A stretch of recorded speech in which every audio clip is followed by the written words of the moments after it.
Hi, I'm Zibby Owens, and you're listening to the award-winning podcast, Moms Don't Have Time to Read Books. If you like this podcast, you will love my new anthology called Moms Don't Have Time to Have Kids. Check it out, and you'll hear from 49 authors about all sorts of things moms don't have time to do. All the authors have been on this podcast. Also, check out my TikTok @with Zibby and Tracy, my other podcast, Sex Talk with Zibby and Tracy. Check out Moms Don't Have Time to Write on Medium. And of course, my new publishing company called Zibby Books. And now back to our daily author interview site and a quick hello from some of my kids. Hi. Hi. Hello. Enjoy the show. Francesca Serritella is the author of Ghosts of Harvard, a novel. She is a New York Times bestselling author and columnist who grew up in the Philadelphia area and graduated cum laude from Harvard University, where she won multiple awards for her creative writing, including the Charles Edmund Horman Prize and LeBaron Russell Briggs Prize. Her senior thesis, a novella, was awarded highest honors and won the Thomas T. Hoops Prize. She also performed in choir and musical theater, in particular the Harvard, Radcliffe, Gilbert, and Sullivan Society productions, because she was very cool. By the way, I auditioned for a Gilbert and Sullivan play in 7th grade and was cast as a statue. But anyway, upon graduation, Francesca moved to New York City with a suitcase and a puppy. The puppy was her happiness insurance, and it worked. She began writing and researching her first novel, Ghosts of Harvard. While working on the novel, she also co-authored a best-selling 9-book series of essay collections with her mother, best-selling author Lisa Scottoline, and co-writes a Sunday column entitled Chickwit in the Philadelphia Inquirer. I have like a million of their books together in my shelves from back in the day. Anyway, Francesca lives in New York with her dog Pip and cat Mimi. She is working on her next novel. Welcome, Francesca. Thank you so much for coming on Moms Don't Have Time to Read Books to discuss Ghosts of Harvard. Oh, please. Thank you so much for having me. I'm so honored. My mom and I both are just total fangirls of yours, and I'm thrilled to be here. Thank you. Gosh. I adore your mom. She's amazing. She's the best. The two of you, really sensational. We all have to get together at some point. I guess I could loop in my own mom, but Mother's Day episode, something or other. That would be the best. So tell listeners about Ghosts of Harvard and how you came up with the idea for this book and what it's about. Yeah, so Ghosts of Harvard is my debut novel, my first novel, and it's just a long dream realized. It's been really special experience, even coming out in this weird years that we've had. It's these virtual connections have just been everything. So Ghosts of Harvard follows the story of a young woman named Katie Archer, who is struggling in the aftermath of her beloved older brother's suicide. Her big brother, Eric, was her hero. He was that gold standard by which she measured herself her whole life. He was a genius, a prodigy even. He made getting into Harvard look easy, and it seemed like he just had the brightest future guaranteed. But while he was a student at Harvard, he began having mental health struggles, ultimately diagnosed with schizophrenia, and sadly dies by suicide on campus. Katie is really just has so many unanswered questions. She's so haunted by, what could she have done differently? What did she miss that might have prevented her brother's death? And she knows the answers are only one place, on Harvard's campus. So she feels she attends herself. She's trying to piece together the mystery of his final year, of how his life could take this unfathomable turn. And I'm sorry, my dog is barking. My dog's looking around what? I know. And begins hearing voices herself. And then the new question is she losing her mind like her brother, struggling from the same illness? Or could these voices be something else? Could they be ghosts? Anyway, once she begins hearing voices herself, she starts to question, what if I listen? What if these voices could lead me to the answers she craves and the ghost she misses most, her brother? And then the question, are they going to lead her to that? Or are they just going to lead her down a path of her own self-destruction? So that's really, it's a blend of a psychological thriller, has these historical and supernatural elements, but really at its core, it's a family drama and a story about identity as much as it is about grief. Wow. Good pitch, by the way. Well done. That was awesome. Thank you. Well, except for the dog interrupting with the barking. So. Whatever, that's life, that's life today. Okay, so tell me about how this novel came to be. Debut novel. Right. How long did this take? When did you start it? When did you come up with the idea? Yeah. I wrote this novel while trying to build the rest of my life and the rest of my career, but I wrote it over 10 years. It really took nearly a decade. But like I said, I mean, I was juggling a lot like we all do. So maybe if I had been juggling less or just had better self-confidence, I could have written it faster. But I went to Harvard undergrad myself, and there was a sad story really that inspired me for this book, which was when I was a junior, a young man in my dorm died by suicide. And he wasn't a close friend, but this was somebody I was used to seeing in the dining hall every day. And, especially someone who I never would have thought was suffering from what could be a terminal illness. And that's the cruelty of mental illness, is that it's invisible. And with these high achieving kids, it's not even, you have no inkling, and we were all shocked and saddened. But I think as a community, and even among my roommates, there's such a fear of saying the wrong thing about suicide, or it comes from a good place of sensitivity, but it defaults to just compartmentalization and silence and quiet. And it got bottled up and put away wherever painful, complicated things do. And I don't think we really processed it together. And then the following year, it was my senior year, I remember picking up the Harvard Crimson, the newspaper, and there was a little article about that young man's little sister, herself only a high school senior at the time, had learned to play guitar in that year interim because her big brother was a musician. And she came to Harvard's campus and played a musical tribute to him on the anniversary of his passing. And I just remember the wind feeling knocked out of me of just, God, what was that year like for her? That for all of us, where we could just have a painful thing and shrink from it, or have a wall up, that compartmentalization, that is not an option for the family. A tragedy like suicide doesn't happen to just one person in a family. It happens to the whole.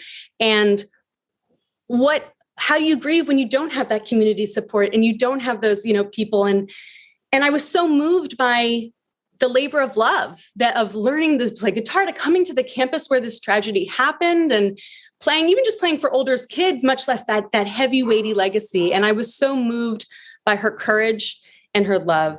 And I want to be really clear that the book is absolutely not based on that family. I never did any more research into that family. I had no intention of it's not based on them. It's not based on any real family.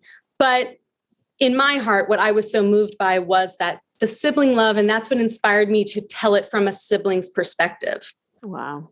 Well, that was really, it's haunting in many ways, as you point out. Yeah. The what could you have done, and the way that her brother had taken such good care of her, and how she just keeps thinking. And I wonder hold on, let's see if I dog-eared a page to read a good quote.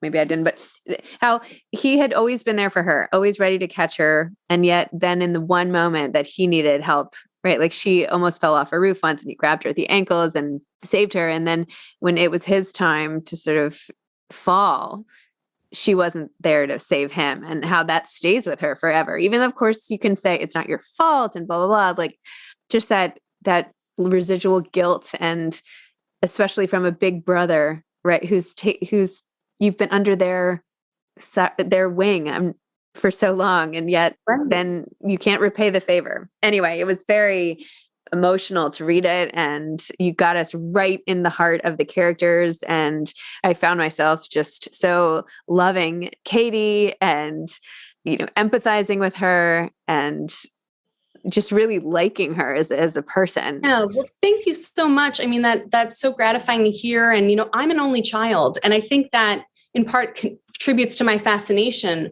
with that sibling bond. And, what do we know better than that which we don't have but want? And I think growing up, really dreamed of having a big brother was the fantasy, because it is that protective fantasy and that those narratives we have around that type of relationship. But I think what this main character really has to contend with during the course of this book, and that's is why I say the book is as much about identity as it is about grief, is that there's also her relationship with her brother was true and authentic and real and wonderful.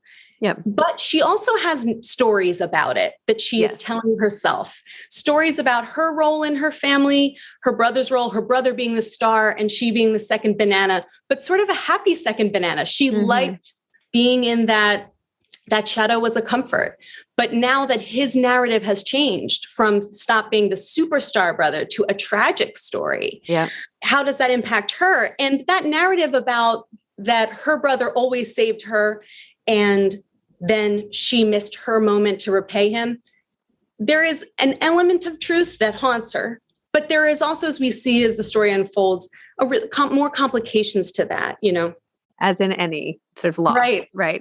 Some bits and pieces of the relationship get completely magnified, especially in the aftermath, and others it takes longer to remember or give attention to over time. But I thought it was really moving and great and funny too, by the way. I love her and her roommates. And, sometimes with books that take place on campuses, and you can compare this to like Alex Michaelidis's new book, and there are like all these campus books, but sometimes they make me feel old, right? Not those two in particular, right? They being on the campus in the character's eyes, I'm like, oh my gosh, that was so long ago, whatever. But this didn't make me feel old at all. I felt like on the exact same wavelength as this character, and it could have just been me, as opposed to looking back and feeling like, what are kids up to today? I'm so glad, right? Yeah. I mean, we are very young. So of course we wouldn't feel old. But no, you're right. And I think that's because I really wanted to situate myself in the consciousness of this woman who happens to be a college student, but not from any kind of place of condescension or even lovingly so, but because what I remember about college and what I think is so key to this book is that it's this time where you don't feel young. You feel like the most important and oldest and kind of like readiest that you've ever been. It's this strange duality, because as older adults, we look back and think, oh, that was the beginning of everything. Yep. But to the student themselves, it feels like the culmination. And it feels like this time in which every choice is so consequential. If I don't get it starts even before they get in, right? If I don't get into the right college, my whole life is off track. Once I'm at the right college, if I don't get the right grades, I'm not going to get the right job. If I don't meet the right person, I'm never going to get married and fall in love. It has this, the stakes feel so high, and it is it's artificial, or it comes from a bit of a naivete, but such an earnestly held belief. And I think that's why some of these, different struggles or mental health struggles, or even just the normal struggles, like you said, with a roommate, can be very fraught and very heavy on these people's shoulders, because it just feels like this is such a critical time. And that feeling of time closing in on you, both all the weight of your personal history, and then, for Harvard, this enormous national history and legacy, and the weight of the future, this pressure of expectations of, this is your golden ticket if only you don't blow it. That claustrophobia is what I really wanted to capture, because that's something that even before I ever knew I would write about Harvard, I knew, that school is a character the moment you step foot on campus. It is larger than life. It's larger than you. And I felt that past and future overlapping. And so I wanted to both represent the psychological experience of it and then have a bit of fun making it almost literal with these historical ghosts. It's true. I actually stopped and was thinking about it as I was reading. It's hard to imagine that the school predates the country. And what were those students like? Like, what was that like? And to have that it's in the same place. I mean, I know this is obvious, but I don't know. I was trying to put myself back in those moments. But right. Because it's so challenging to wrap your mind around that the school was founded in 1636. It doesn't just predate our nation. It predates it by 100 years more. Yeah. Not by a year or two. Yeah. Right. This is really the cradle of the nation, of the plotting and planning and vision for what America was ideally going to be, and writing that narrative. They were writing the story of America, and they were penning it from the beginning. And what I wanted to show in this book is how we have those personal histories and stories and narratives, and with these national ones, and we long to rewrite them, and we keep editing them and keep tweaking them. But sometimes there is a real departure from the truth. I also loved how you introduced a character right from the start, her aunt, Katie's aunt, who has a disability and is in a wheelchair, and you treated that in such an amazing way. And it just is what it is. And she leaned over to say goodbye and and I love seeing that, because you really don't see that many disabled characters in fiction. Oh my God, I'm so touched and happy that you said that, because you're the first interviewer who has ever mentioned it. But that was something important to me because it's true of my own family. My late uncle had cerebral palsy but was just still an incredible, awesome uncle who was a sports aficionado and savant. I mean, he knew so many stats and was really a cool and great person, but also struggled not as much with his disability, but with the stigma, society's reaction to it. I think actually that caused more mental anguish than anything that would have originated from his disability. Of course, he was born at a different time. He, right. In the late 30s. So this was he had an entire different trajectory than we have today. But I think, disability is a fact of many families and deserves representation and love and characters. It's strange that I think it's weird that we don't see it more in fiction because it's just a part of many lives. Yeah, I agree. I just love that. And I guess the last thing with all these intricate interpersonal relationships is your investigation of how Katie's mom handles the death of her brother and her having to still be a parent to Katie at the same time, and how even something as simple as being able to drop your child off at college seems insurmountable to her, or that she can't go back, or for whatever reasons, and how their relationship unfolds. Tell me a little bit more about that. Yeah, again, I was so interested in how this singular event of losing their brother, the son, this way would impact everyone and would impact them differently. And there's, of course, the ideal would be that when a family is impacted by a tragedy, that they could all come together and really support each other. And that isn't happening with this family. And it's not because they aren't good and loving. That was so important to me, is that understanding during the writing and research of this novel that suicide affects so many families. Wonderful, loving families, good families, rich families, poor families. Like it is not an indictment in any way on any flaw, but that it's such a complicated grief and it's such a complicated thing to process. And I think grief is an isolating emotion anyway, but then it's really magnified. And you see in this book how these family members think they're protecting one another sometimes from emotions that are being painful. They're trying to soften the edges for each other, but because they're still withholding so much and holding back from each other the pieces they think are broken, in the hope that that's helping one, but holding back, it's keeping them all separated and fractured and distant. And like I said, for my own inspiration in this book and drawing from my own experience, I don't have a sibling, but I do have a mother I'm incredibly close with. And the notion that I could be going through the hardest thing in my life and not have my mom to lean on and talk to freely, that was a fear I could very much tap into. I think that would be incredibly difficult. And that's what that schism, the heartbreak between that she and her mom are not able to comfort each other for their own reasons. The beginning of this book, I think, is really as much of a source of pain for her as the loss of her brother, even though she can't really name it yet. Right. Well, you lose so much, right? Because the family itself is the loss, right? It shapeshifts into something else, but what you knew is gone. I lost a really close friend to suicide a long time ago, and I'm still in touch with her mom and everything, but it doesn't go away. Just, it's still top of mind all the time. And I do think it is a complicated grief that people don't know how to talk about and find it easier maybe to avoid discussion, which is definitely not the right path. Right. Right. Or you think I have friends too, and who, when we've lost them, you go, I don't want to bring up the painful memory if they're in a good place or something, but really the default is then you're never talking about these wonderful people. Right. Or what I think a great pathos of suicide is that the people who succumb to that are too often they're named their cause of death, right? Like it's when somebody dies of cancer, they're not a cancer. Right. Suicide, it should never be a suicide. That should never become a noun for a person. Yes. We want to talk about them in their whole life. They shouldn't be defined by this one final moment and mistake. And I was thinking very much during the writing of this book, and then even during this pandemic, for this main character, the loss of her brother is that type of cataclysmic event, which in her mind creates an alternate reality. Every step she's at Harvard, she's like, if my brother Eric were alive, he would be doing this. He would be helping me this. He would be turning this age. I think that happens with many forms of loss.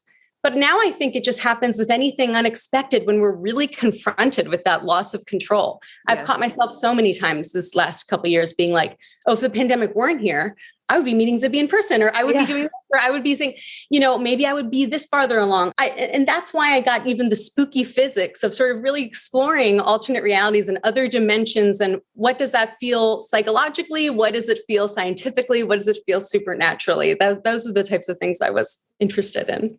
I'm totally fascinated by that. This whole like sliding doors notion of life and mourning the life you could have led. Like, what would it have been? What would these last 2 years have been like? What would even a heartbreak, right? What would those kids have looked like if I had stayed with that guy? I mean, it's just absolutely endless. But anyway, I also loved the moment and could feel it so deeply when her dad doesn't tell her about her brother's loss and she has the amount of hours exactly that she didn't know that something had changed. And that feeling, which, I think people feel with regard to major tragedies or their own personal losses, that, oh my gosh, like I didn't know that life was forever changed. And how could I have been doing whatever stupid thing I was doing in retrospect, when really the biggest thing of my life had happened and I didn't know. I mean, that's something that I think a lot of people can relate to. Absolutely. Yeah. Anyway, you're a great writer, and thank you. It's really awesome. Wait, so tell me about Phil, your mom. Tell us more about your mom. I didn't even explain your mom and her books and everything. So talk a little more about her and what it's like growing up with a writer and being a writer and, all of that good stuff. So my mom is Lisa Scottoline. She's the author of like 33 incredible thrillers and most recently historical fiction with her latest Eternal. Which was so good, by the way. I loved it. Oh, I'm so proud of her. I mean, just that was awesome. Bubbling over. But the coolest thing that I always... Oh, and also she and I wrote together a series of 9 essay collections that are sort of humorous and also really heartfelt and sometimes serious stories just of like life as women. I have those here. I have your essays here. I should have pulled them out and reviewed them to talk to you about. Oh no, you're so sweet. No, I seriously do. If you gave me a minute, I would be able to find them. But they have silly titles like "Does this beach make me look fat?" Yes, and "Have a nice guilt trip." They're really fun and they're really true to us. And I look back on those and feel so incredibly blessed that I got to sort of have this living permanent journal. Like I narrated in my 20s and got to write about this time in my life and my relationship with my mom, and especially actually my relationship with my grandmother, who I was incredibly, incredibly close to.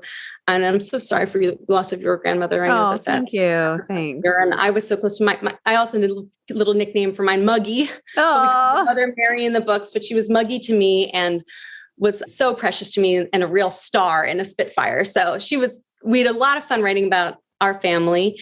And I always say about my mom that the greatest blessing was I was born not to a best-selling author, but to a beginning one, that I got to watch her build her career brick by brick and see the perseverance and the just but in chair time that it took to build that career. And I think that was one of the most inspiring things, because I think creative careers and like writing, they're so opaque. How does that book become on the shelf? How does a person get to do that as a job? And so to have it demystified, and then, like I said, just demystified in this really down-to-earth way in my mom, and it made it seem possible. And it wasn't a given that I was going to follow in her footsteps, even though we are very similar. Of course, to us, we think we're like polar opposites. To everybody else, you guys, you're the same. But of course, when you're very close, any difference feels like a grain of sand in your teeth, right? So we have our own little friction over the littlest things. But it just seemed possible. So I always say that the reason I'm a writer isn't because of my mom, but that I had the courage to try is entirely because of her. Aww. Oh my gosh. It would be like a dream come true if one of my children ends up saying something similar.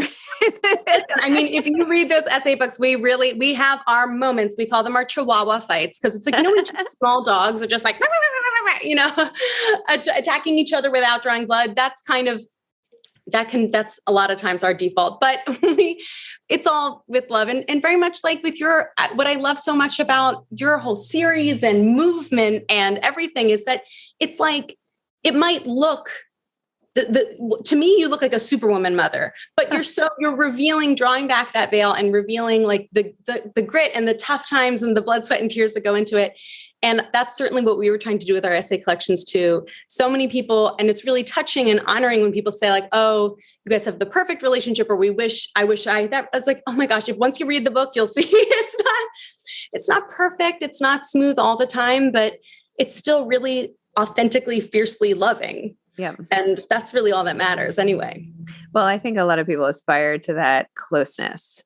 Yeah. I don't think people think it's perfect, but to be super close is something that not every mother-daughter duo gets, it's just not. No, that's true. And I don't take it for granted. And I think in part it came from some tough times we did have, during, not necessarily even between us, but just circumstantially, and being on that journey. In this book, I dedicated it for Ghosts of Harvard. I dedicated it to her, and the dedication was almost like an inside joke, but I said, but it's not a joke. I mean, just really I knew people might not get it, but I said, for my mother, you kept the rickety raft afloat.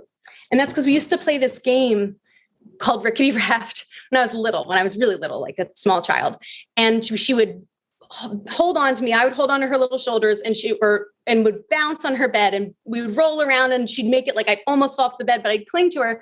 And when I look back and think about that, like, I'm an author, and even I would think that metaphor in game was a little too on the nose, but we very much, that was a metaphor that was true. We had sometimes stormy seas and sometimes felt like we were on a bit of a rickety raft, but I held on to her really tight. She held on to me. We held on to each other and got to a much smoother place and everything. So, yeah. I do that same thing with my kids, but we call it roller coaster. And I almost fell off the bed, but I could probably use that metaphor as well. So. Well, that's probably better, because when I was doing the dedication, I remember, and I wanted to keep it a surprise from her, but I ran it by one of her best friends, and she was like tweaking the wording, because it was like, does that make her sound old if you call her rickety?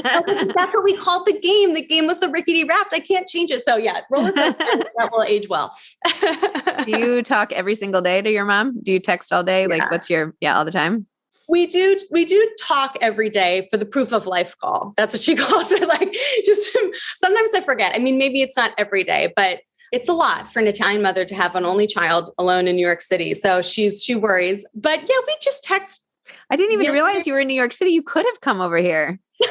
I would love to have met you in person. Oh, we'll have to do it for next time. But yeah, so we text. Yesterday we were texting about Lady Gaga at the House of Gucci premiere, how fabulous her outfit looks. So she is like a friend that way. And, she's my first phone call when something really good or really bad happens. Aw. Yeah. Well, my husband is Italian, and we have another dear friend who is Italian, and her husband, and we all go out for these really fun meals. So I'm going to grab you next time. Oh, that'll be a blast. Okay. Any advice for aspiring authors? I love the book Anne Lamott's Bird by Bird, and her section about, that she keeps a 1 inch by 1 inch frame on her desk to just remind herself to just only write what you can see through that frame. And I think that's all getting to that idea of shrinking the day's task. And there's a lot of different ways to do it. I learned from my mom to work with word count goals to sort of make the day's writing a more empirical judgment. Like, you either wrote your 500 or 1,000 words a day, or you didn't. It isn't just, am I a good writer or a bad writer, or a good person or a bad person? And I love that E.L. Doctorow quote that's something like, writing a novel is like driving a car at night. You can only see as far as the headlights, but you can make it the whole way home that way. And it's so hard to not look at the whole project and to think of all you have yet to write and all the long way you have yet to go. And that's really paralyzing. And I still feel it. I mean, my biggest advice to writers is that if you feel like you're bad at it, that doesn't mean you are bad at it. Like, every writer's, even at the top of their game, feels like they're bad at it a lot of days. But a lot of times you feel that way because you're mentally biting off too big a chunk at a time. Love it. Yes. Snackable bits. Very important. Exactly. Awesome. Well, Francesca, thank you. It was so nice to meet you. I'm sorry we're not together in person, but next time. Oh. And I'm glad I could sort of close the loop on your, rather spend half of our episode raving about you. So I'm like delighted that now we rave about you. So thank you so much. Thank you for having me. Thank you for all that you do to foster this wonderful community of readers and writers and mothers and just women. Thank you.